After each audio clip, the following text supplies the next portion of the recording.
તીર્થસ્થાનો આપણા ગામમાં છે, પણ તમે જો ક્યાંક ને ક્યાંક પ્રવાસીઓ આપણા ગામમાં આવવા માંગતા નથી, કારણ કે ગામમાં એવું કેવું ડેવલપમેન્ટ નથી.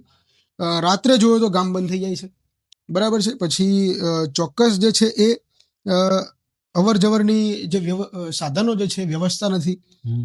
તીર્થ સ્થાનોને આપણે એટલા ડેવલપ નથી કરી શક્યા, એટલા સુંદર નથી બનાવી શક્યા. તમે જુઓ કે જે શ્રી રામે પોતે જે માંડલ ગામની અંદર વિશ્રામ લીધો હોય એવી જગ્યા, જે મહાદેવ મંદિર જે કહેવાય છે આપણે વાવેશ્વર, તો એનાથી મોટું તો આપણે કયું ગર્વનું વાત કહેવાય એમ, બરાબર છે. તો એ જગ્યા અત્યારે આપણે જોઈએ તો ત્યાં આપણને જવું ના ગમે.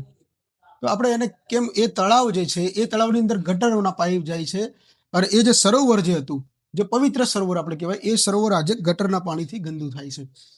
તો સાહેબ આપણે એ જે તળાવ જે શબ્દ વપરાય છે એને આપણે સરોવર કેમ ના બનાવી શકીએ?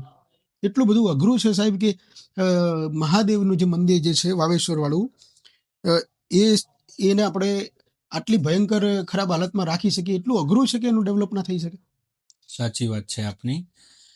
હવે આપણા પૌરાણિક સ્થળોમાં એક તો ખંભલાવ માતાજીનું મંદિર છે. એ ટ્રસ્ટ તો એની રીતે મેન્ટેન કરે જ છે. એક વાઘેશ્વરી માતાનું મંદિર છે, સોનીના કુળદેવી, એ બી મેન્ટેન કરે છે.